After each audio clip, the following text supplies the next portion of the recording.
আজকের প্রথম খবরটা হলো চাঁদা সংগ্রহ নিয়ে তীব্র উত্তেজনা কদমতলায় পুলিশের গুলিতে হত এক। দুর্গাপূজার প্রাক্কালে ঘটে গেল অসম ত্রিপুরা সীমান্ত ঘেঁষা উত্তর ত্রিপুরা কদমতলায় পুজোর চাঁদা সংগ্রহ নিয়ে রবিবার এক অনাকাঙ্ক্ষিত ঘটনা। এতে দুই সম্প্রদায়ের মধ্যে হামলা পাল্টা হামলা, দোকানপাট ভাঙচুর সহ পুলিশের ছুরা গুলিতে নিহত হলো এক যুবক। এতে গোটা এলাকায় থমথমে পরিস্থিতি বিরাজ করে। পরে পরিস্থিতি সামাল দিতে মাঠে রয়েছে পুলিশ ও আধা সামরিক বাহিনী জওয়ানরা। দুর্গোৎসব উদযাপনে প্রশাসনের কাছে কঠোর নিরাপত্তা দাবি করেছেন বিভিন্ন পূজা কমিটির সহ উভয় সম্প্রদায়ের শুভবুদ্ধিসম্পন্ন বিশিষ্টজনেরা। পরিস্থিতি নিয়ন্ত্রণে আনতে সোমবার সকালে পুলিশ ও আধা সামরিক বাহিনী রোড মার্চ শুরু করেছে। পাশাপাশি রবিবার থেকে পানিসাগর ও ধর্মনগর মহকুমাতে এবং ঊনকোটি জেলায় মোবাইল ইন্টারনেট পরিষেবা বন্ধ করে দেওয়া হয়েছে। এদিকে সামাজিক মাধ্যমে বিভ্রান্তিকর বা উস্কানিমূলক পোস্ট না ছড়ানোর জন্য আহ্বান জানিয়েছেন উত্তর ত্রিপুরা জেলা পুলিশ সুপার বানুপদ চক্রবর্তী। প্রসঙ্গত, রবিবার দুপুরে কদমতলা ব্লক সংলগ্ন ইন্ডিয়ান ক্লাবের সদস্যরা চুরাইবাড়ি কদমতলা সড়কে পুজোর চাঁদা সংগ্রহ করছিলেন। সেই সময় একটি গাড়ি রুগী নিয়ে বহিরাজ্যের উদ্দেশ্যে যাচ্ছিল। তারপর গাড়ি চালকের কাছে 5,000 টাকা দাবি করে পূজা কমিটির সদস্যরা। গাড়ি চালক মোটা অঙ্কের চাঁদা দিতে অস্বীকার করেন। টাকা দিতে অস্বীকার করাতে ক্লাবের সদস্যরা মুসলিম সম্প্রদায়ের গাড়ি চালককে মারধর করে বলে অভিযোগ। তাছাড়া গাড়িতে থাকা সদস্যদের মোবাইল ছিনিয়ে নেওয়ার ও অভিযোগ উঠে। সেই গাড়ির চালকের পক্ষ হয়ে এলাকার কিছু পুরুষ মহিলা এসে ক্লাবে আশপাশ এলাকার বাড়িঘর প্রবেশ করে পুরুষ মহিলা সহ শিশুদের পর্যন্ত মারধর করে। ফলে মুহূর্তের মধ্যে বিষয়টি ছড়িয়ে পড়ে। ঠিক একই সময় ওই এলাকার দুই হিন্দু সম্প্রদায়ের যুবক নিজের সামাজিক মাধ্যমে মুসলিম সম্প্রদায়কে নিয়ে কুরুচিকর মন্তব্য করে পোস্ট করেন। পরবর্তী সময়ে এই দুটি বিষয়কে কেন্দ্র করে অভিযুক্তদের গ্রেফতারের দাবিতে মুসলিম সম্প্রদায়ের লোকজন কদমতলা থানাও ঘেরাও করেন। তারা পুলিশের নিকট লিখিত অভিযোগ দায়ের করেন। তাছাড়া পরবর্তী সময়ে হিন্দু সম্প্রদায়ের লোক থানাও করেন।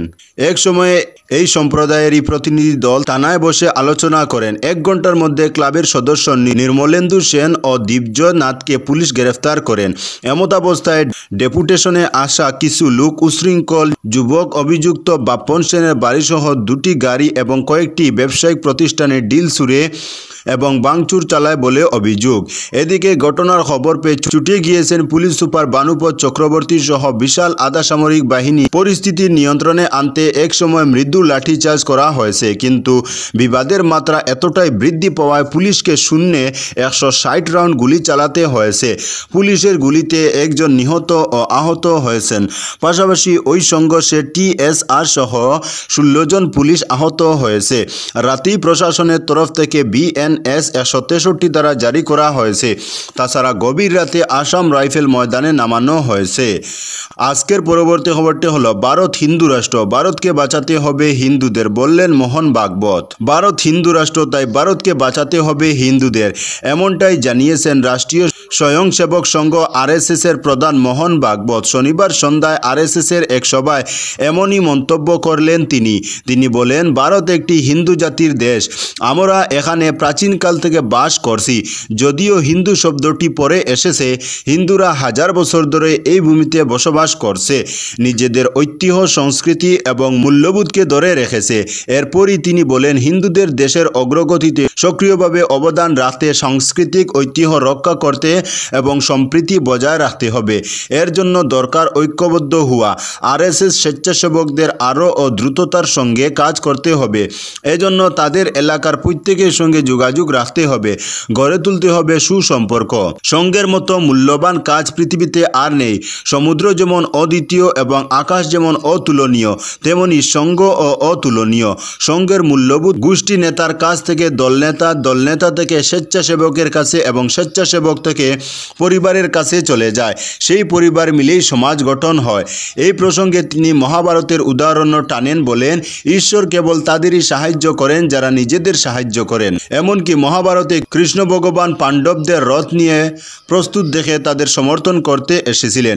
ঈশ্বর চাইলে তিনি যুদ্ধ ছাড়াই তাদের রক্ষা করতে পারতেন, কিন্তু ঈশ্বর সর্বদা লোকদের প্রচেষ্টা দেখার জন্য অপেক্ষা করেন।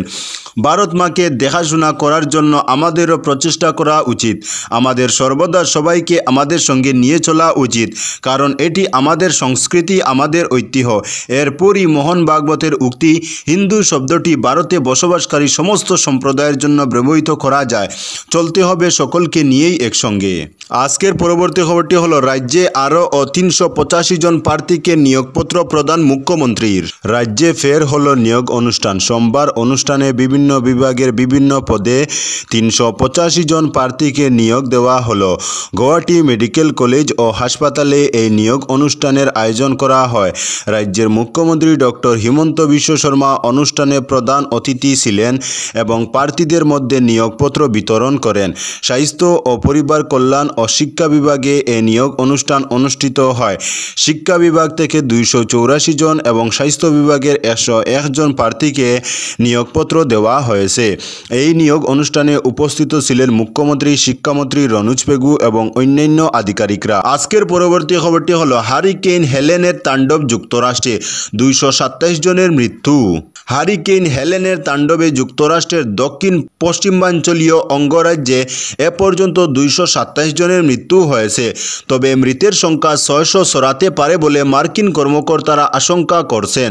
প্রাকৃতিক দুর্যোগে আঘাত হানার পর নর্থ ক্যারোলিনার বন্যা কবলিত এলাকায় কাজ করছেন উদ্ধার কর্মীরা।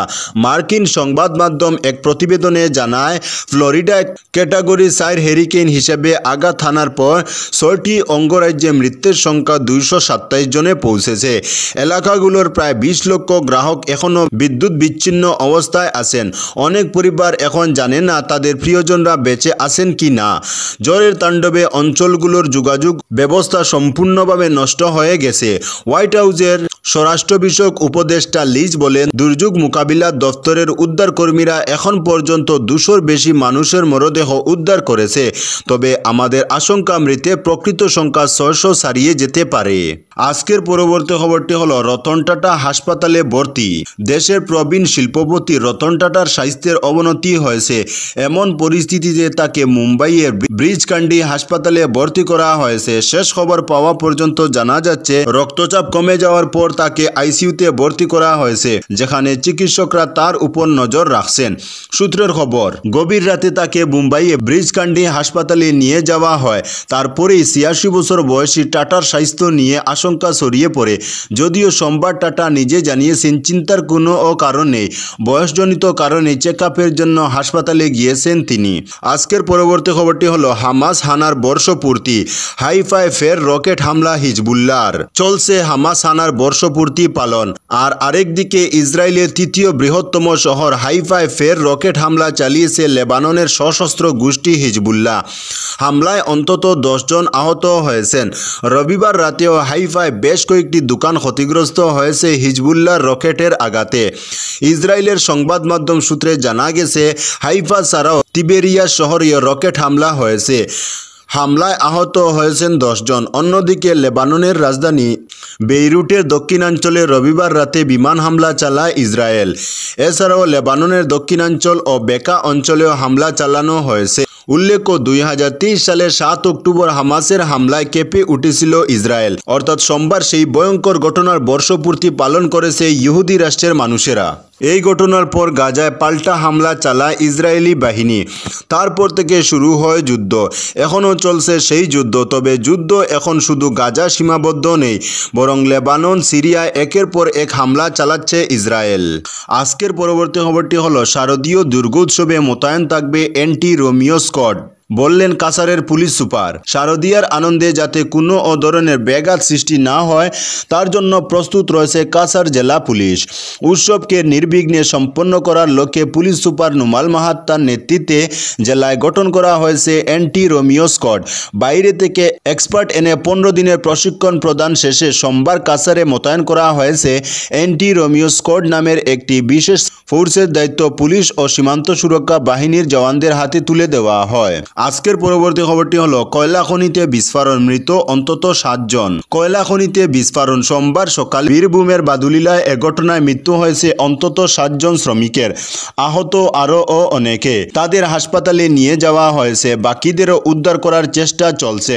প্রাথমিকভাবে মনে করা হচ্ছে কয়লা উত্তোলনের সময় কয়লা খনিতে যে বিস্ফোরণ ঘটানো হয় সে সময়ে কোনোভাবে অসাবধানতাবশত এই দুর্ঘটনা ঘটেছে। আজকের পরবর্তী খবরটি হলো, উদ্বোধন উদ্বোধনের 6 মাসের মধ্যেই বরপেটা রোডের অটল উড়াল সেতুতে গর্ত। দুর্নীতির ক্ষেত্রে শূন্য সহনশীল বলে সর্বদা ডাকডোল পিটিয়ে থাকা সরকারের দিনে চরম দুর্নীতির অভিযোগ। বরপেটা রোডের অটল উড়াল সেতুর জরাজীর্ণ রূপ দেখে ভীতিগ্রস্ত সাধারণ মানুষ। উদ্বোধন হওয়ার 6 মাসের মধ্যে দুইবার মেরামতি করার পরও প্রকাণ্ড গর্ত দেখা দিয়েছে বরপেটা রোডের উড়ন সেতুতে। তো বন্ধুরা, আজকের জন্য এতটুকু। পরবর্তী কোনো নতুন ভিডিওতে দেখা হবে, তখন অবধি ধন্যবাদ।